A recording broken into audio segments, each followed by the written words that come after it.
Hallelujah, hallelujah. हम बैठेंगे परमेश्वर के प्रेजेंस में, एक दूसरे को स्वागत करेंगे, बोलेंगे आपका स्वागत है आज इस मिड वीक सभा में। अगर आप फर्स्ट टाइम आए, हम आपको स्वागत करना चाहते हैं परमेश्वर के प्रेजेंस में। आपको स्वागत करना चाहता हूं परमेश्वर के प्रेजेंस में। रेगुलर जितनी भी परिवार है, फैमिली, आपका स्वागत है परमेश्वर के प्रेजेंस में। हालेलुया।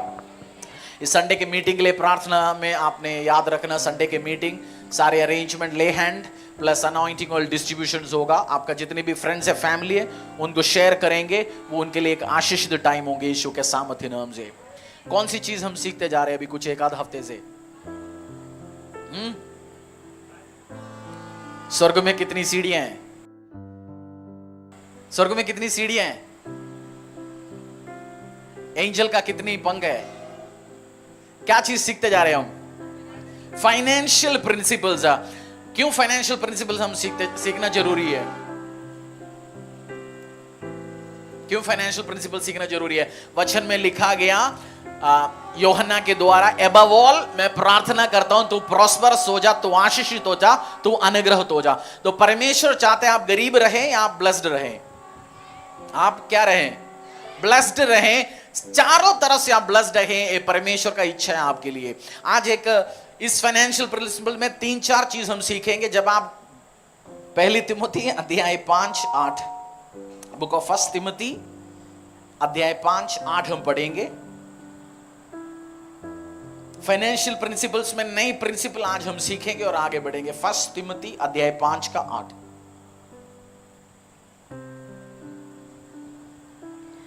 पर यदि कोई अपनों की ओर निज करके अपने घराने की चिंता न करे, तो वह विश्वास से मुकर गया है और अविश्वासी से भी बुरा बन गया है। एक और बार पढ़ लीजिए उसी को। पर यदि कोई अपनों की ओर निज करके अपने घराने की चिंता न करे, तो वह विश्वास से मुकर गया है और अविश्वासी से भी बुरा बन गया है। अपोस्टल पौलोस तिमोथी स्पिरिचुअल सन को एक कमांड दे रहे हैं, तुझे चर्च को सिखाना, और उसको सिखाने के टाइम में तुझे तेरी घराने का, तुझे दिया गया बीवी बच्चों का, माँ बाप का तुझे ध्यान रखना है। तेरी रिश्तेदार, मेरी और आपकी रिश्तेदार, कलीसिया का भी हमें ध्यान रखना है। इस वचन के द्वारा अपोस्टल पौलोस समझाना चाहता है, हर आदमी औरत जो अपनी घराने को फाइनेंशियली, उनको रोटी के द्वारा, कपड़े के द्वारा, जरूरत के द्वारा जो टेक केयर नहीं करता, ये एक अविश्वासी से भी गिरा हुआ व्यक्ति है। और आपको, आपकी परिवार को अच्छी तरीके से टेक केयर करने के लिए, ब्लेस करने के लिए, उनका एक्सपेंसेस नीड करने के लिए आपको क्या चाहिए? प्रार्थना चाहिए जी। क्या चाहिए? फाइनेंस चाहिए। एक क्रिश्चियनिटी में बहुत बार मैं जानता हूं, आप में से बहुत सारे लोग, कुछ कलीसिया में बैठा हुआ है, फिर हमारी परिवार में आप जुड़ गया। मसीहत में कुछ सालों से एक टीचिंग चलते आया, फाइनेंस परमेश्वर के ओर से नहीं है, ये सब झूठ है। परमेश्वर फाइनेंस अपने बच्चों को उसकी राज्य के लिए, उनके लिए ब्लेसिंग के लिए देता है। और बहुत बार जो लोग, मैं भी एक आध लोगों को जानता हूं जो अपनी रिस्पॉन्सिबिलिटी से भागना चाहता है। उस भाई ने बोला, मैं तो बीवी बच्चा सबको छोड़ के हिमालय में जाना चाहता हूं, परमेश्वर का प्रशस्त समाचार सुनाना चाहता हूं। मैंने वो सुन के ही बोला, तू रिस्पॉन्सिबिलिटी से, जो खुदा ने तेरे हाथों में दिया गया बीवी बच्चा, उसको छोड़ के भागना चाहता है, ये झूठ है। पर तू अपनी बेवकूफियां करने के लिए परमेश्वर का वचन उठा के मत चेप ले। परमेश्वर ने इब्राहिम को बोला, तू अकेला चले जा, या इब्राहिम किसको लेके चला? हाँ, बीवी को भी तो लेके चला ना। आपको परमेश्वर जो बोलेंगे, जा कार्य कर, जिस बीवी को तुझे शादी करके दिया गया, बच्चों को तूने पैदा किया, दिल्ली में छोड़ और ओडिशा में जाके तू परमेश्वर का सेवा कर। ये गलत है, ऐसे होता ही नहीं है। एक फाइनेंस में आपने समझना, फाइनेंस परमेश्वर की ओर से। जब आप लाइफ में कमा नहीं पा रहा हूं, उस टाइम परमेश्वर को आपकी फेलियर में साथ मत लेना, मैं छोड़ रहा हूं इस जगह। लोकेशन मैटर करता है। जिस लोकेशन में परमेश्वर आपको आशीष देना चाहता है, आप उधर रहेंगे, सेवा करेंगे, आप ब्लेस्ड होंगे। और आत्मा बचाने के लिए मैं प्रभु का नौकरी छोड़ रहा हूं, उसके बाद पास्टर बनना चाहता हूं। मैं आपको कहना चाहता हूं, पास्टर बनने की जरूरत नहीं है आपको आत्माओं को बचाने के लिए। बहुत सारे, मैं एटलीस्ट फरीदाबाद में 50 पास्टर बाय फेस जानता हूं। पास्टर बन गया, साल में 10 बपतिस्मा भी नहीं होता उस चर्च में। और मैं ऐसे बहनें इस चर्च में दिखाता हूं, उनके द्वारा हर साल 10-10 लोग प्रभु में आता है। वो पास्टर नहीं है, वो बहनें। सो इस आप ये गलत चीज समझना जरूरी है आपको। आज हम देखेंगे 1 तिमोथी अध्याय 5 का 8। परमेश्वर का कमेंट किया आपके परिवार के लिए, परिवार को गरीबी में रखो, चर्च को गरीबी में रखो, आपने भी बच्चों को गरीबी में रखो, पैसा ना कमाओ। नहीं, परमेश्वर चाहता है ये आपके दिमाग में बैठ जाए, क्योंकि आप 10 साल के बाद वो मसीह ना बने जो बहुत सारे मसीहा बन गया। आप वो बने फाइनेंशियली पावरफुल, ताकतवर, ब्लेस्ड व्यक्ति बने। आप केवल आपकी घराने के लिए नहीं, 10 और परिवार के लिए भी एक ब्लेसिंग का कारण और आप और आपकी घराना बने। हालेलुया। एक प्रिंसिपल में हम जाएंगे, आज सीखेंगे। पहला राजा अध्याय 17 7 से लेके 16 तक। पहला राजा, क्या चीज सीख रहे हैं हम? Financial principles. और अपोस्टल पौलुस ने तिमोथी को क्या समझाया? जो अपनी घराने को टेक केयर नहीं करता, जो नौकरियां नहीं कर रहा, एक्सक्यूज डाल रहे, गेम ट्रिक्स चला रहे, वो बंदा किससे बदतर है? एक अविश्वासी से, जिसको यीशु के बारे में जानता ही नहीं है। सो आपको सबको इस चीज समझना है, आपको फाइनेंस परमेश्वर के ओर से खुदा आपके लिए रास्ता खोल के देना चाहता है, और ये आपको टेक केयर करने, अपने परिवार को, फैमिली को, आपके एक्सटेंडर। फर्स्ट आपका रिस्पॉन्सिबिलिटी, आपका वाइफ, आपका बेटे बेटियां, फिर आ जाते हैं आपका मम्मा पापा, फिर आपकी स्पिरिचुअल फैमिली, फिर आगे परमेश्वर के राज्य के लिए बीज बोने की बात नहीं कर रहा हूं। जब आपका रिस्पॉन्सिबिलिटीज परमेश्वर देता है, आपके पास 10 रोटी, आपके घर पे 7 चाहिए, 7 अपना बीवी बच्चों को टेक केयर करना आपने जरूरी। आप एग्जाम्पल बनेंगे परिवार के लिए, क्योंकि आपकी सबसे पहला मिनिस्ट्री किसकी ओर है? आपने 150 आप हिमालय में चला गया और अपनी चर्च में आया रिपोर्ट लेके, मैंने 100 बपतिस्मा दिया जी, और आया, बीवी तो है ही नहीं, बच्चे ने तो विश्व प्रभु को ही छोड़ दिया, क्योंकि उस बच्चे ने बोला जो पापा मुझे देखता ही नहीं है, भग गया, उस पापा का परमेश्वर से मेरा कोई लेन देन नहीं। वचन में लिखा हुआ है, तूने पूरा दुनिया जीत ली, अपनी परिवार को खो दिया, अपनी आत्मा को खो दिया, फायदा क्या है? सो आपको फाइनेंस चाहिए, फाइनेंशियल बरकत में जाना है। जब ये प्रिंसिपल आप सीखेंगे, आप सक्सेसफुल होंगे, आशीषित होंगे, अनुग्रहित होंगे यीशु के सामर्थ्य नाम से। आपके दशांश बढ़ेंगे, ऑफरिंग्स बढ़ेंगे। हर बार वो फटा हुआ 10 की नोट ढूंढने की जरूरत नहीं पड़ेगा। आपके हाथों से एक ठान लो, जो मैं जब भी परमेश्वर के कलीसिया में जाऊंगा, सबसे बड़ा नोट ही डालूंगा, सिंगल है तो सिंगल, और मेरे हाथ में वो ब्लेसिंग। ये नहीं है 10 से कभी इंप्रूव हो जाया करो। बोलो पड़ोसी को 10 से भी प्रमोशन लिया कर तो कभी। ऐसे होता नहीं, इस चर्च में लोग नहीं है। कोई और ऑनलाइन सुन रहे तो वो सुने। हमारी चर्च ब्लेस्ड है, ये बोने वाला चर्च है, और रहेगा, और ग्रेटर लेवल में बढ़ेंगे यीशु के सामर्थ्य नाम से। 1 किंग्स 17 7 to 16। पहला राजा, एक इंपॉर्टेंट प्रिंसिपल, सिद्धांत आप सीखने वाले इसी टाइम। पहला राजा अध्याय 17 7 से लेकर 16 तक। कुछ दिनों के बाद उस देश में वर्षा न होने के कारण नाला सूख गया। तब यहोवा का यह वचन उसके पास पहुंचा, चलकर सिदोन के सारपत नगर में जाकर वहीं रह। सुन, मैंने वहां की एक विधवा को तेरे खिलाने की आज्ञा दी है। अतः वह वहां से चल दिया और सारपत को गया। नगर के फाटक के पास पहुंचकर उसने क्या देखा कि एक विधवा लकड़ी बिन रही है। उसको बुलाकर उसने कहा, किसी पात्र में मेरे पीने को थोड़ा पानी ले आ। जब वह लेने जा रही थी तो उसने उसे पुकार के कहा, अपने हाथ में एक टुकड़ा रोटी भी मेरे पास लेती आ। उसने कहा, तेरे परमेश्वर यहोवा के जीवन की शपथ, मेरे पास एक भी रोटी नहीं है, केवल घड़े में मुट्ठी भर मैदा और कुप्पी में थोड़ा सा तेल है, और मैं 2 एक लकड़ी बिन कर लिए जाती हूँ कि अपने और अपने बेटे के लिए उसे पकाऊं और हम उसे खाएं फिर मर जाएं। एलिया ने उससे कहा, मत डर, जाकर अपनी बात के अनुसार कर, परंतु पहले मेरे लिए एक छोटी सी रोटी बनाकर मेरे पास ले आ, फिर इसके बाद अपने और अपने बेटे के लिए भी बनाना, क्योंकि इज़राइल का परमेश्वर यहोवा यूं कहता है कि जब तक यहोवा भूमि पर में न बरसाएगा, तब तक न तो उस घड़े का मैदा समाप्त होगा और न उस कुप्पी का तेल घटेगा। तब वह चली गई और एलिया के वचन के अनुसार किया। तब से वह और स्त्री और उसका घराना बहुत दिन तक खाते रहे, यहोवा के उस वचन के अनुसार जो उसने एलिया के द्वारा कहा था।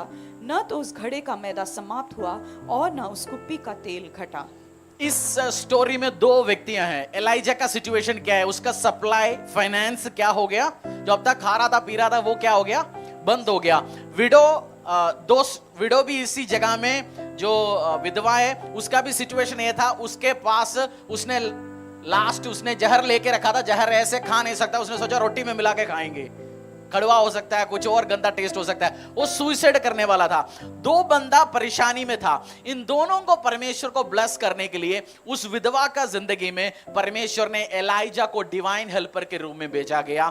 एलाइजा की जिंदगी में उस विधवा को डिवाइन हेल्पर के रूप में भेजा गया। फाइनेंशियल प्रिंसिपल में आपने समझना, आपको परमेश्वर आशीष करने के लिए आपकी लाइफ में जब भी आपको ब्लेस करना है, एक व्यक्तियों को परमेश्वर आपकी लाइफ में भेजेंगे। Whenever God want to bless you, He will send a person into your life. जब भी परमेश्वर को आपको आशीष देना है, आपको उस परिस्थिति से आपको छुटकारा दिलवाने के लिए आपको क्या करेंगे परमेश्वर? एक व्यक्ति को परमेश्वर ऑर्डेन किया गया आपकी लाइफ में भेजा जाएंगे। आज आपकी लाइफ में फाइनेंस की कमी है, शॉप में प्रॉब्लम है, मिनिस्ट्री में प्रॉब्लम है, नौकरी में प्रॉब्लम है, बाहर कैसे निकलूंगा मैं, बरकत कैसे पाऊंगा, आपको परमेश्वर डिवाइन हेल्पर्स भेजता है। जब आप प्रार्थना करता है, परमेश्वर मूवमेंट्स अरेंज करता है, डिवाइन हेल्पर्स, स्वर्गीय मददगार आपकी लाइफ में एंटर होगा। स्वर्गीय मददगार को समझने का बुद्धि चाहिए। आपका बॉस, आपकी कंपनी आपका स्वर्गीय मददगार हो सकता है, आपका पास्टर आपका मददगार हो सकता है। मेरे लिए आप में से विश्वासियों को परमेश्वर ने चुना गया होगा स्वर्गीय मददगार मेरे विजन के साथ खड़े रहने के लिए। सो आपको फाइनेंशियल प्रिंसिपल में इस चीज को समझो, आपको प्रभु ब्लेस करने के लिए लोगों के आपकी जिंदगी में क्या करेंगे? भेजेंगे। उनको तिरस्कार मत करना, रिजेक्ट मत करना, अपने चल इधर से भग, लड़ना मत उनके साथ, उनको रिसीव करो लाइफ में, परिवार में, और उनके द्वारा आशीष पाओ, अनुग्रह पाओ। इस विधवा ने, एलाइजा ने बोला होगा, मैं प्रॉफिट हूं, मैं भविष्यवक्ता हूं, मैं क्यों कोई विधवा के पास जाऊं? उसने ऐसे बोला होता तो ये मिरेकल होता। और जब वचन में एक इंपॉर्टेंट प्रिंसिपल आपने इस जगह और मैं सिखाना चाहता हूं, अपोस्तल पौलुस ने बोला क्यों उसी विधवा के पास ही इस भविष्यवक्ता को परमेश्वर ने भेजा गया? क्यों इसी विधवा के पास? और विधवाएं नहीं था क्या? बहुत था।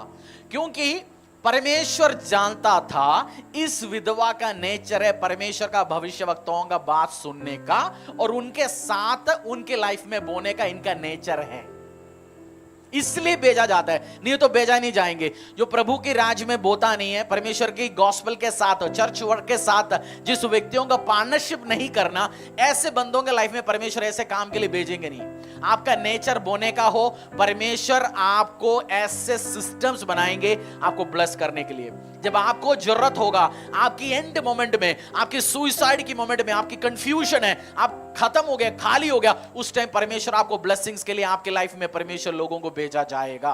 आमीन। ये प्रिंसिपल आप समझो, डिवाइन हेल्पर्स परमेश्वर। और एलाइजा ने क्या किया? ओबे किया, परमेश्वर का आज्ञा क्या किया? आज्ञा को क्या किया? पालन किया। जब उस एलाइजा कौन है? बाइबल का सबसे तगड़ा प्रॉफिट। आग बुलाता तो आग आता है, बारिश बुला तो बारिश आ जाता है, बोलते लोगों को मरवा सकता है। सबसे पावरफुल नया नियम का यूहन्ना का जगह में, पुराना नियम में एलाइजा का जगह। उस बंदा अब तक तो उसको क्रॉस खिलाता था, क्रॉस को क्या बोलते हैं? कौवा खाना खिलाता था। उस बंदे को बोला इस जगह हो गया, तेरा असाइनमेंट हो गया, नेक्स्ट आगे चल। उसने ओबे किया, परमेश्वर की आज्ञा को पालन किया, आगे बढ़ गया। आपका नेक्स्ट इंस्ट्रक्शन में आपका नेक्स्ट मिरेकल छुपी हुई है।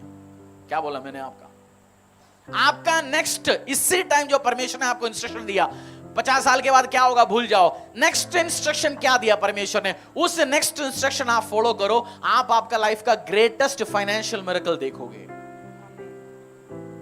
हर इंस्ट्रक्शन में आपका फाइनेंशियल बरकत छुपी हुई है। मेरी स्पिरिचुअल फादर मुझे इंस्ट्रक्शन देता है, ये कर, ये कर, ये कर। मैं रिजल्ट को देखता हूं, मुझे समझ ही नहीं आता, कुछ समझ आता है, कुछ आधी पक्का होता है, but I just do it.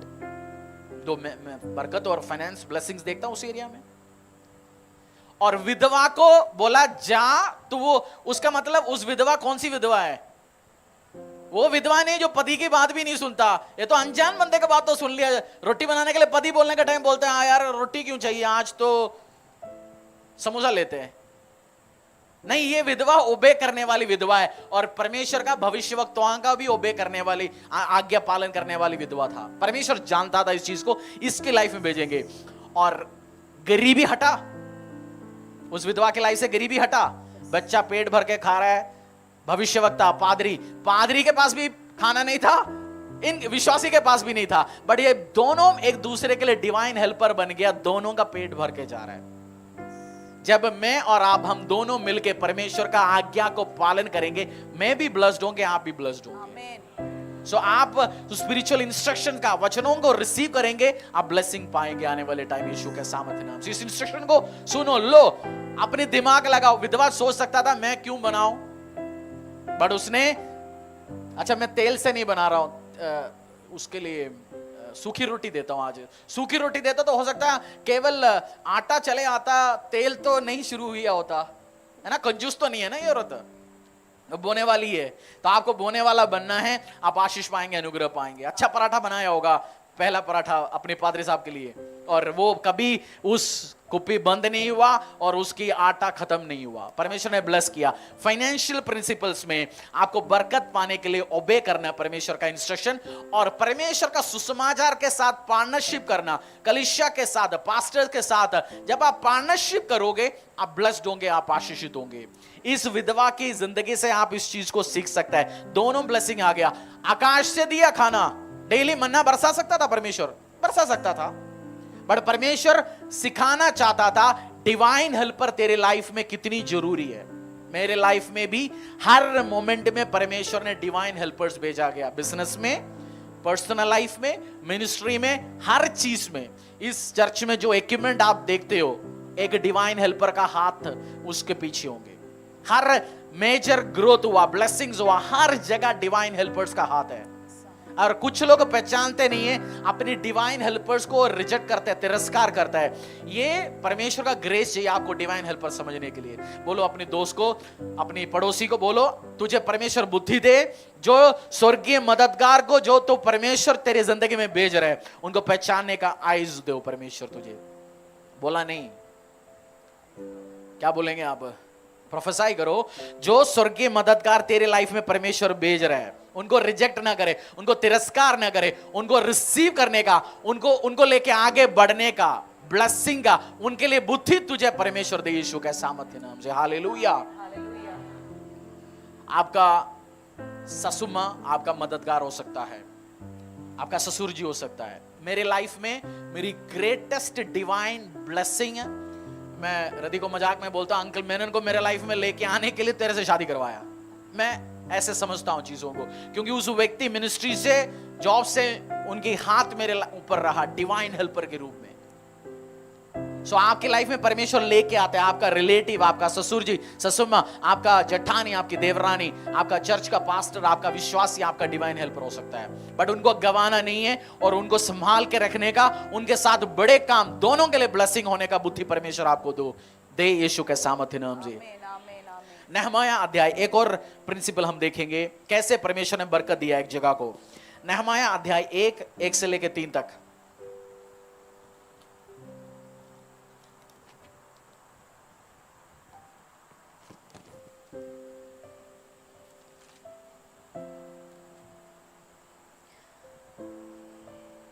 हकल्या के पुत्र नेहमिया के वचन। 20वें वर्ष के किस्लेव नामक महीने में, जब मैं शूशन नामक राजगढ़ में रहता था, तब हनानी नामक मेरा एक भाई और यहूदा से आए हुए कई एक पुरुष आए। तब मैंने उनसे उन बचे हुए यहूदी के विषय जो बंधुआई से छूट गए थे और यरूशलेम के विषय में पूछा। उन्होंने मुझसे कहा, जो बचे हुए लोग बंधुआई से छूटकर उस प्रांत में रहते हैं, वे बड़ी दुर्दशा में पड़े हैं और उनकी निंदा होती है, क्योंकि यरूशलेम की शहरपनाह टूटी हुई और उसके फाटक जले हुए हैं। 3 पढ़। उन्होंने मुझसे कहा, जो बचे हुए लोग बंधुआई से छूटकर उस प्रांत में रहते हैं, वे बड़ी दुर्दशा में पड़े हैं और उनकी निंदा होती है, क्योंकि यरूशलेम की शहरपनाह टूटी हुई। नेहमाया ने पूछा, अपनी दोस्त आया घर पे। नेहमाया बहुत बड़ी पोजीशन में बैठने वाला, राजा का इनर सर्कल का राइट हैंड बंदा था, जो आपको खाना खिलाने का एक व्यक्ति रिस्पॉन्सिबिलिटी देता है। इंपॉर्टेंट पोजीशन है, कुछ बंदे समझते हैं, कुछ बंदे समझते नहीं। उसमें समझने वाला बंदा था नेहमाया, तो इंपॉर्टेंट पोजीशन में बैठा हुआ था। उसने पूछा, क्या हाल है हमारी यहूदियों का, हमारे क्रिश्चियन भाइयों का क्या हाल है यरूशलेम में? उन्होंने बोला, उनका जिंदगी मजे से चल रही जी, बहुत पैसा है, बहुत जमीन बनाया, बड़ी बड़ी गाड़ियों में घूम रहे, आशीष अनुग्रह। क्या बोला, वर्ड क्या लिखा है उनका? बहुत बड़ी दुर्दशा में पड़े हैं, दुर्दशा और उनकी निंदा होती है। उनकी निंदा हो रही है। उनकी क्या हो रही है? निंदा। गरीबी के द्वारा, फाइनेंस कमी होने के द्वारा दुर्दशा, निंदा उनका होते ही जा रहे हैं। उनके साथ बरकत नहीं, आशीष नहीं है। आज आपकी लाइफ में सिचुएशन ऐसे होगा, निंदा हो रहा है जी, बीमारी के कारण, गरीबी के कारण, पैसा नहीं है, बरकत नहीं, आगे नहीं बढ़ पा रहा हूं, सक्सेस नहीं हो रहा, मेरा निंदा हो रहा है, चारों तरफ से मेरा निंदा हो रहा है, दुर्दशा हो गया। नेहमाया ये सुन के प्रार्थना किया परमेश्वर से। परमेश्वर ने नेहमाया को ही उस देश को सुधारने के लिए, उनको सेट करने के लिए भेजा गया। जब एक देश दुर्दशा में पड़ता है, जब एक व्यक्ति दुर्दशा में, निंदा में पड़ता है, परमेश्वर आपको ब्लेस करने के लिए डिवाइन हेल्पर्स भेजता है। इजराइल के लिए किसने भेजा? किसको भेजा? परमेश्वर ने नेहमाया को।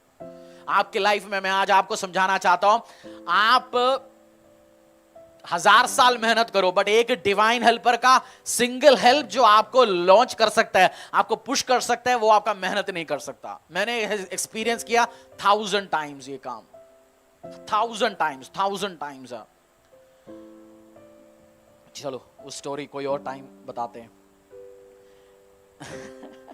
सो नेहमाया ने क्या किया? नेहमाया ने छुट्टी ले लिया, उनको हेल्प करने के लिए उस देश में गया। उस देश में जाके बहुत सारे ऑपोजिशन फेस किया, सिटी का, शहर का निर्माण किया, ब्लेस किया, आशीष किया, सब चीज को सेट किया।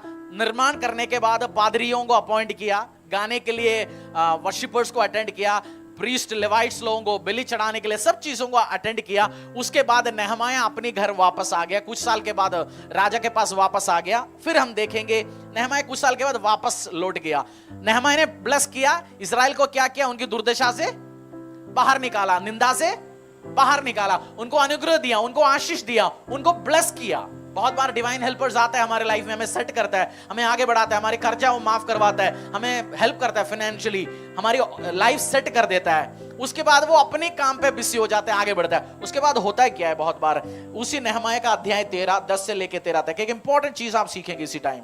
नेहमाया अध्याय 13। फिर मुझे मालूम हुआ कि लेवियों का भाग उन्हें नहीं दिया गया है, और उस कारण काम करने वाले लेवी और गवैये अपने अपने खेत को भाग गए हैं। तब मैंने हाकिमों को डांट कर कहा, परमेश्वर का भवन क्यों त्यागा गया है? फिर मैंने इनको इकट्ठा करके एक एक को उसके स्थान पर नियुक्त किया। तब से सब यहूदी अनाज, नए दाखमधु और टटके तेल के दशांश भंडारों में लाने लगे। मैंने भंडारों के अधिकारी शेलमिया याजक और सादोक मुंशी को और लेवियों में पदया को और उनके नीचे हनान को, जो मतनिया का पोता और जक्कूर का पोता था, नियुक्त किया। वे तो विश्वास योग्य गिने जाते थे और अपने भाइयों के मध्य बांटना उनका काम था। हे मेरे परमेश्वर, मेरा यह काम मेरे हित के लिए स्मरण रख, और जो जो शुक्र मैंने अपने परमेश्वर के भवन। नेहमाया ने जब वो कलीसिया का निर्माण किया, ऑर्डर बना रखा था, तुम जैसे ब्लेस्ड होंगे अपने दशांश लेके कलीसिया में आना। उनके साबत के दिन, समझो हमारे रविवार का दिन है, छुट्टी लेके बैठना, परमेश्वर के प्रेजेंस में आराधना करना। कुछ साल के बाद, समझो 10 साल के बाद, जब नेहमाया वापस लौट के आया, देखा चर्च में आराधना तो बंद हो गया, क्योंकि आराधना करने वाला दूसरी नौकरी ढूंढ के चला गया। क्योंकि उस जगह में जिनको वो काम था, आराधनालयों को टेक केयर करना था, यहूदियों ने वो काम बरकत होने के बाद, ब्लेस्ड होने के बाद, चर्च में ऑफरिंग देना, दशांश देना, परमेश्वर भवन को टेक केयर करना भूल गया, खत्म हो गया। उन्होंने सोचा इसकी जरूरत क्या है, हम क्यों दें, हम तो ब्लेस्ड है, ब्लेस्ड हो रहे हैं, हमें क्या देना है परमेश्वर के राज्य के लिए। पादरियां छोड़ के चला गया, वर्शिपर्स छोड़ के चला गया, मंदिर खुलता है नहीं खुलता। नेहमाया आया, नेहमाया को सबसे पहले गुस्सा ये हुआ, इस काम क्यों नेहमाया ने गुस्से से डांट के सब सिस्टम दोबारा क्यों शुरू करवाया? नेहमाया पादरी था, नेहमाया ने क्यों शुरू करवाया? क्योंकि नेहमाया पैटर्न्स को जानता था। कुछ साल पहले उसकी पूर्व जन यही काम करना शुरू हो गया था, कलीसिया को टेक केयर करना बंद किया, परमेश्वर के राज्य के लिए बोना बंद कर लिया, आराधना में जाना बंद कर लिया, कभी होके नहीं। वो पैटर्न शुरू हो गया, बंदवाई में चला गया, दुर्दशा में चला गया, निंदा में चला गया, अपनी ब्लेसिंग खो के बैठा। इन्होंने ये काम कर लिया तो 50 साल के बाद क्या होंगे इजराइल का हाल? यही होंगे। मैं आज आपको समझाना चाहता हूं, परमेश्वर जब आपको बरकत देगा, आशीष देगा, अनुग्रह देगा, कंटिन्यूअसली उस चीज को करते रहना, कंटिन्यूअसली। एग्जाम्पल समझाता हूं। एक पतला सूखा लड़का, उसने सोचा मुझे बॉडी बिल्डर बनना है। उसने खाना खाना शुरू कर दिया, प्रॉपर डाइट, अंडा शंडा चिकन पनीर जो है, और जिम जाना शुरू कर दिया। उसने अच्छी जिम बनाया, मसल बनाया, मिस्टर हरियाणा बन गया। उसने बोलते अब तो मैं मसल बन गया मेरा। उसने 2 साल जिम जाना छोड़ दिया और खाना डाइट प्रॉपर लेना कम हो गया। उसकी शरीर कैसे रहेगा? मिस्टर हरियाणा क्या, आप तो मिस्टर गांव भी नहीं होंगे। जो काम आप करते जा रहे हो, आपको ब्लेसिंग दे रहे परमेश्वर, उसको नेक्स्ट लेवल पे लेके करना। ये नहीं है आज मैं परमेश्वर के राज्य के लिए 1 लाख बो रहा हूं, जब अगले साल 4 साल से ब्लेस्ड हो रहा हूं मैं 75 50 60 40 नहीं। परमेश्वर के राज्य के लिए वो काम कंटिन्यूअसली करते रहो, आप glory to glory to glory में जाएंगे यीशु के सामर्थ्य नाम से। ये साल a year of greater glory. आपने इन 6 महीनों में आशीष देखा, उससे कम देखना चाहते हो, उससे आधा देखना चाहते हो, उससे ज्यादा। तो आपको देशर का लाइट हाउस है। लाइट हाउस से क्या निकलता है? रोशनी, किरण। जब आपकी लाइफ के लिए स्पिरिचुअल ब्लेसिंग है, उसका भवन है हमारा ये। मैं पार्टनरशिप करता हूं, आप पार्टनरशिप करेंगे परमेश्वर के इस भवन के साथ। जब ये बढ़ेंगे, परमेश्वर के सुसमाचार को आगे लेके जाएंगे, जो उसके लिए बोएंगे, आपकी एरिया में, सारे एरिया में ब्लेस्ड होंगे आप यीशु के सामर्थ्य नाम से। फाइनेंशियल प्रिंसिपल्स में आज जो आपने सीखा, इस चीज को दोबारा आप घर जाके सुनेंगे। परमेश्वर आपको बरकत देने के लिए कौन भेजता है लाइफ में? स्वर्गीय मददगार। बोलो स्वर्गीय। वो आपको जॉब नहीं है। आज आप बैठ के आज चर्च में प्रार्थना करेंगे, परमेश्वर 4 महीने से नौकरी नहीं है, मुझे नौकरी अरेंज करा। परमेश्वर आपका कल से, आज से एक स्वर्गीय मददगार जो आपको जिस कंपनी में प्लेस करना है उनको भेज सकता है। आप एक बिजनेसमैन है, परमेश्वर मेरी व्यवसाय में प्रॉफिट नहीं है, रेवेन्यू नहीं, आपको एडवाइस देने के लिए, आपको ऑर्डर दिलवाने के लिए, आपको नेक्स्ट लेवल में लॉन्च करने के लिए आपकी लाइफ में एक स्वर्गीय मददगार परमेश्वर भेज सकता है। आपको उनको पहचानने के लिए बुद्धि मांगो परमेश्वर से, उनको रिजेक्ट मत करो, तिरस्कार मत करो। एलाइजा के लिए उस विधवा के लिए एलाइजा, दोनों के लिए एक स्वर्गीय मददगार था। क्योंकि एलाइजा के लाइफ में उस विधवा नहीं होता, एलाइजा को परेशानी है। उस विधवा के लाइफ में एलाइजा टाइम पे नहीं पहुंचता, उस विधवा सुसाइड कमिट किया होता। तो दोनों के लिए ब्लेसिंग के कारण बन गया।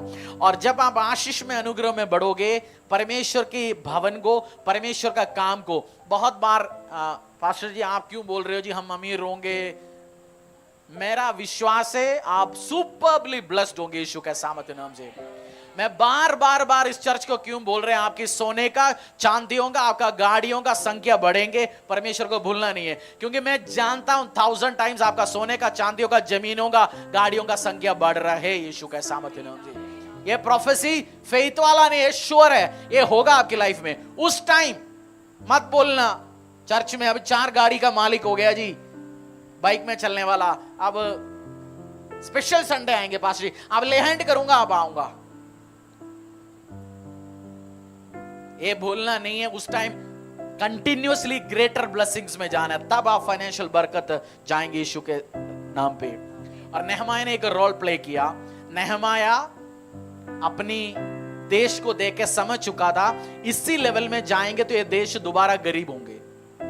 उसने बोल दिया, आप भी नेहमाया बन के अपनी पति को, अपनी वाइफ को, अपने बच्चों को, बेटियों को बोलो, भाई इस सिस्टम हमें चेंज करना है, हमें दोबारा आराधना करना, दोबारा चर्च जाना, दोबारा दशांश को बोना, दोबारा पार्टनरशिप करना, दोबारा परमेश्वर के राज्य में अपनी वॉलंटियरिंग करना, दोबारा सेवा करना शुरू करना है। नहीं है पेट जो अभी भरा हुआ है, कुछ दिन में वो पॉकेट कम होंगे। अभी 500 का गड्डियां पड़ा है, वो खत्म होंगे एक। आप ब्लेस्ड होंगे, आप आशीषित पाएंगे, आप अनुग्रह पाएंगे। परमेश्वर के दास के द्वारा टीचिंग्स को सुनने के लिए, अनाउंसमेंट और अपडेट के लिए आप हमारे YouTube चैनल को सब्सक्राइब करें और साथ में बेल आइकन दबाएं ताकि चर्च के न्यू अपडेट आप सबसे पहले जान सकें।